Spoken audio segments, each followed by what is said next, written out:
اعوذ باللہ من الشیطان الرجیم بسم اللہ الرحمن الرحیم۔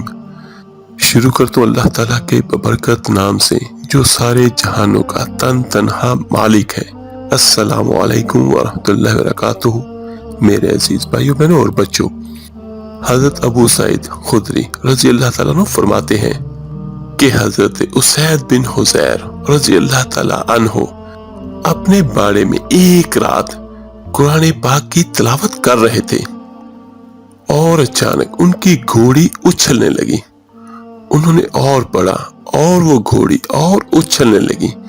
وہ پڑھتے رہے اور گھوڑی برابر اچھلتی رہی۔ حضرت اسید رضی اللہ تعالیٰ فرماتے ہیں کہ مجھے خطرہ ہوا کہ گھوڑی کہیں میرے بچے یحییٰ کو جو وہیں قریب تھا کہ کچل نہ ڈالے۔ تو وہ فرماتے ہیں کہ میں گھوڑی کے قریب جا کر کھڑا ہو گیا تو میں نے کیا دیکھا کہ میرے سر کے اوپر بادل کی طرح کی کوئی چیز ہے جس میں چراغوں کی طرح کچھ چیزیں روشن ہیں۔ پھر وہ بادل کی طرح کی چیز فضا میں اٹھتی چلی گئی یہاں تک کہ میری نظروں سے اوجھل ہو گئی۔ میں صبح کو اللہ کے رسول صلی اللہ علیہ وآلہ وسلم کی خدمت میں حاضر ہوا اور عرض کیا، اللہ کے رسول صلی اللہ علیہ وآلہ وسلم، میں گزشتہ رات اپنے باڑے میں قرآن پاک کی تلاوت کر رہا تھا کہ اچانک میری گھوڑی بتکنے لگی۔ تو یہ سن کے میرے آقا کریم صلی اللہ علیہ وآلہ وسلم نے فرمایا، جس کا مفہوم کچھ یوں ہے، ابن حضیر پڑھتے رہتے۔ انہوں نے عرض کیا، میں پڑھتا رہا، وہ گھوڑی پھر بتکی۔ تو اللہ کے رسول صلی اللہ علیہ وآلہ وسلم نے ارشاد فرمایا، اے ابن حضیر پڑھتے رہتے۔ انہوں نے عرض کیا، میں پڑھتا رہا، پھر بھی وہ بتکتی رہی۔ تو میرے آقا کریم صلی اللہ علیہ وآلہ وسلم نے ارشاد فرمایا، ابن حضیر پڑھتے رہتے۔ انہوں نے عرض کیا، پھر میں اٹھ کر چل دیا کیونکہ میرا لڑکا یعنی اس کا بیٹا گھوڑی کے قریب ہی تھا اور مجھے خطرہ ہوا کہ گھوڑی کہیں یحییٰ کو یعنی میرے بیٹے کو کچل نہ دے۔ تو میں نے کیا دیکھا کہ بادل کی طرح کوئی چیز ہے جس میں چراغوں کی طرح کچھ چیزیں روشن ہیں۔ پھر وہ چیز فضا میں اٹھتی چلی گئی یہاں تک کہ میری نظروں سے اوجھل ہو گئی۔ تو یہ سن کے اللہ کے رسول صلی اللہ علیہ وآلہ وسلم نے ارشاد فرمایا، وہ فرشتے تھے جو تمہارا قرآن سننے آئے تھے۔ اگر تم صبح تک پڑھتے رہتے تو اور لوگ بھی ان کو دیکھ لیتے، وہ فرشتے ان سے چھپے نہ رہتے۔ سبحان اللہ۔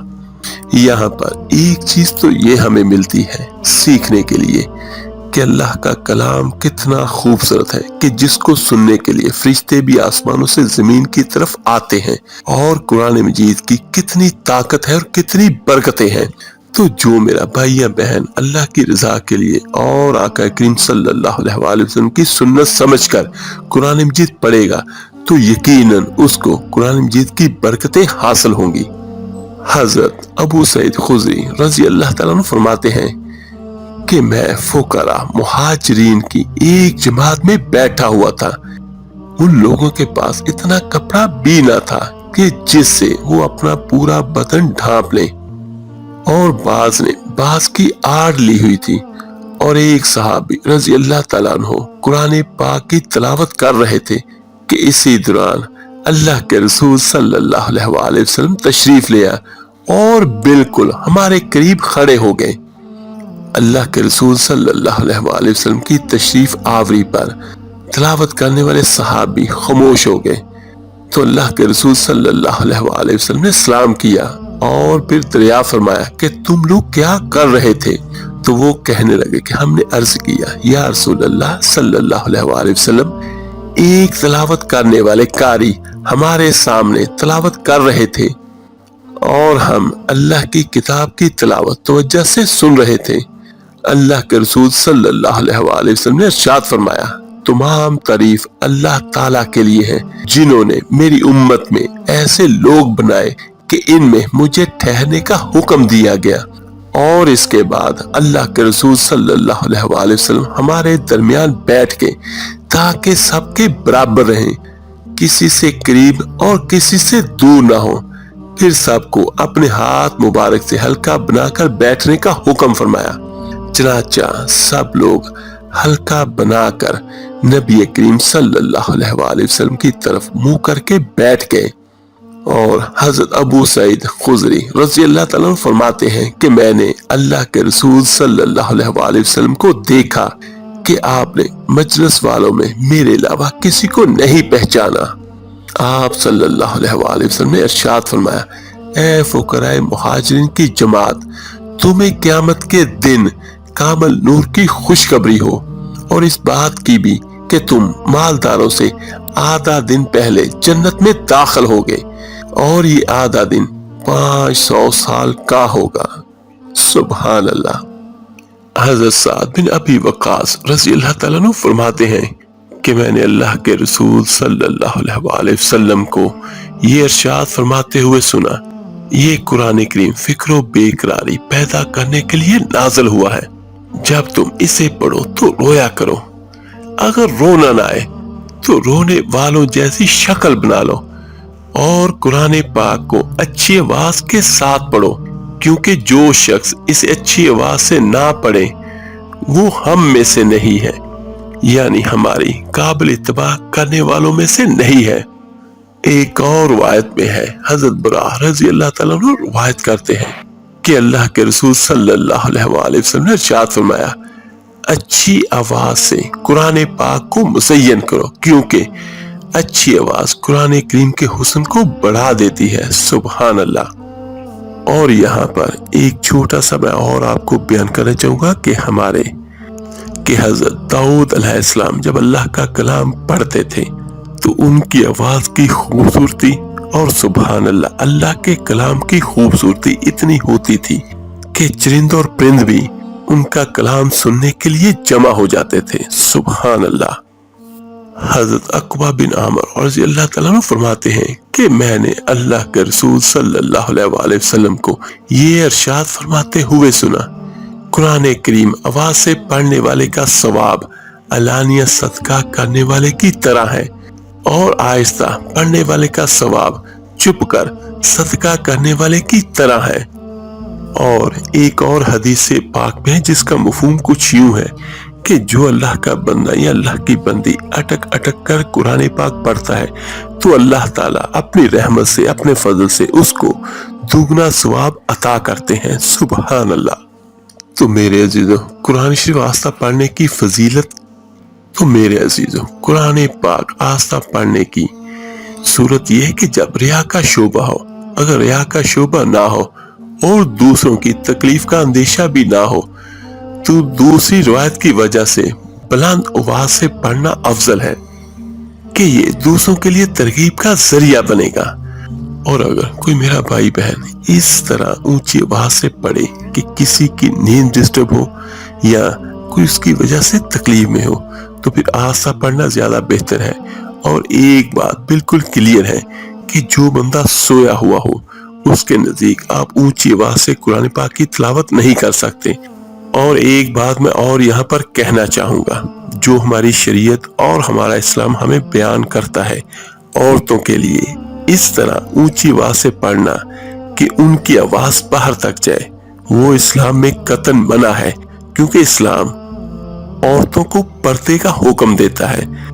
تو عورتوں کی آواز بھی اگر گھر سے باہر جائے، چاہے وہ قرآن پاک کی تلاوت کی ہی ہو، تو اسلام اس سے منع فرماتا ہے۔ حضرت ابو موسیٰ رضی اللہ تعالیٰ عنہ روایت کرتے ہیں کہ اللہ کے رسول صلی اللہ علیہ وآلہ وسلم نے ارشاد فرمایا، اگر تم مجھے گزشتہ رات دیکھ لیتے جب میں تمہارا قرآن توجہ سے سن رہا تھا تو یقیناً تم خوش ہوتے۔ تم کو حضرت داؤد علیہ السلام کی خوش الحانی سے حصہ ملا ہے۔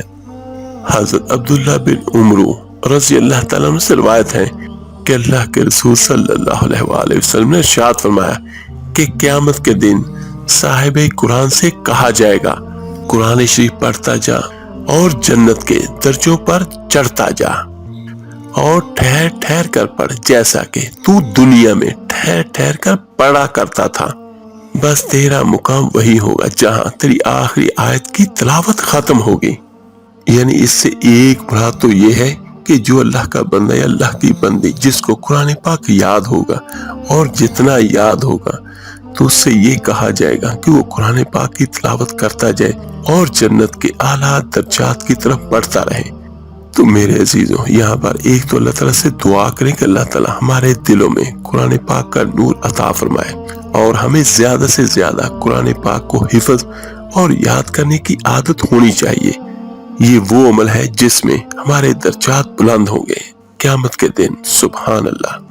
حضرت عائشہ رضی اللہ تعالیٰ عنہ روایت کرتی ہیں کہ اللہ کے رسول صلی اللہ علیہ وآلہ وسلم نے ارشاد فرمایا، حافظ قرآن جسے یاد بھی خوب ہو اور پڑھتا بھی اچھا ہو، اس کا حشر قیامت میں ان معزز فرما برداروں فرشتوں کے ساتھ ہوگا جو قرآن پاک کو لوح محفوظ سے نقل کرنے والے ہیں، اور جو شخص قرآن شریف کو اٹک اٹک کر پڑھتا ہے اور اس میں مشقت اٹھاتا ہے، اس کے لیے دوہرا اجر ہے۔ سبحان اللہ۔ اٹکنے والے سے مراد وہ حافظ ہے جسے قرآن شریف اچھی طرح یاد نہ ہو لیکن وہ یاد کرنے کی کوشش میں لگا رہتا ہو۔ نیز اس سے مراد وہ دیکھ کر پڑھنے والا بھی ہو سکتا ہے جو دیکھ کر پڑھنے میں بھی اٹکتا ہو لیکن ٹھیک پڑھنے کی کوشش کر رہا ہو، تو ایسے شخص کے لیے دگنا اجر ہے۔ سبحان اللہ۔ ایک اجر تلاوت کا ہے اور دوسرا اجر بار بار اٹکنے کی وجہ سے مشقت برداشت کرنے کا ہے۔ حضرت ابو ہریرہ رضی اللہ تعالیٰ عنہ سے روایت ہے کہ اللہ کے رسول صلی اللہ علیہ وآلہ وسلم نے ارشاد فرمایا، صاحب قرآن قیامت کے دن اللہ تعالیٰ کے دربار میں آئے گا تو قرآن پاک اللہ تعالیٰ سے عرض کرے گا، اس کو جوڑا عطا فرمائیے، تو اللہ تعالیٰ کی طرف سے اس کو کرامت کا تاج بھی پہنایا جائے گا، اور پھر وہ درخواست کرے گا کہ اے میرے رب اور پہنائیے، تو اللہ تعالیٰ کی طرف سے اکرام کا پورا جوڑا پہنایا جائے گا۔ پھر وہ درخواست کرے گا کہ اے میرے رب اس شخص سے راضی ہو جائیے، تو اللہ تعالیٰ اس سے راضی ہو جائیں گے، اور پھر اس سے کہا جائے گا کہ قرآن شریف پڑھتا جا اور جنت کے درجوں پر چڑھتا جا، اور اس کے لیے ہر آیت کے بدلے میں ایک نیکی بڑھا دی جائے گی۔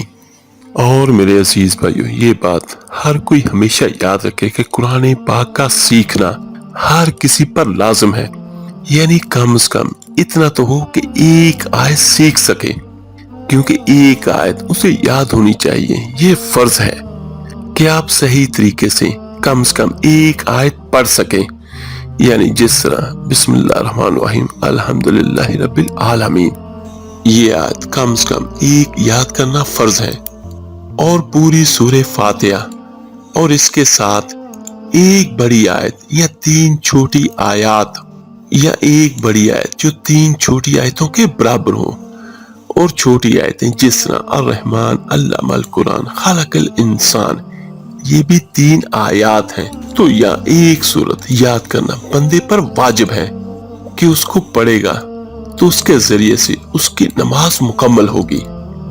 اور قرآن پاک کو یاد کرنا اتنا تو ہم سب پر لازم ہے کہ ہم اپنی نماز تو مکمل کر سکیں، اور یہ ہر مسلمان پر واجب ہے، کیونکہ میرے عزیز بھائیوں بہنوں اور بچوں، بغیر قرآن پاک کے تو ہماری نماز بھی نہیں ہوگی، اور اگر ہماری نماز نہ ہوئی تو پھر ہم میں اور کفار میں کیا فرق رہ جائے گا۔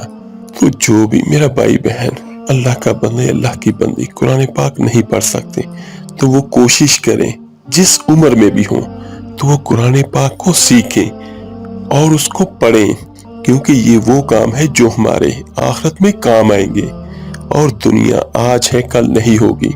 اور اگر کسی کے ذہن میں یہ ہو کہ کوئی اللہ کا بندہ اگر اس عمر کے حصے میں ہو جس کو ہم یہ کہتے ہیں کہ یار بوڑھا ہو گیا، تو وہ اگر قرآن پاک پڑھے گا تو لوگ کیا سوچیں گے، تو ان باتوں کو آپ بھول جائیں کہ لوگ کیا سوچیں گے۔ صرف یہ دیکھیے کہ نہ قرآن پاک پڑھنے کی وجہ سے ہمارا آخرت میں کیا انجام ہوگا اور ہمیں اس کا کتنا نقصان ہوگا۔ تو آپ صرف یہ یاد رکھیے، دنیا کی ہر چیز سے بہترین آخرت ہے۔ اللہ تعالیٰ سے دعا ہے اللہ تعالیٰ آپ کو، مجھے، ہم سب کو قرآن پر اور حدیث پر عمل کرنے والا بنائے۔ آمین ثم آمین۔ آپ میرے لیے دعا کیجیے گا، میں آپ سب کے لیے ضرور دعا کروں گا۔ اس ویڈیو کو لائک اور شیئر ضرور کیجیے گا، صدقہ جاریہ سمجھ کر۔ تو ملتے ہیں انشاءاللہ تعالیٰ جلدی ایک نئی ویڈیو اور عمل کے ساتھ. اپنا بہت بہت خیال رکھیے گا. اللہ حافظ.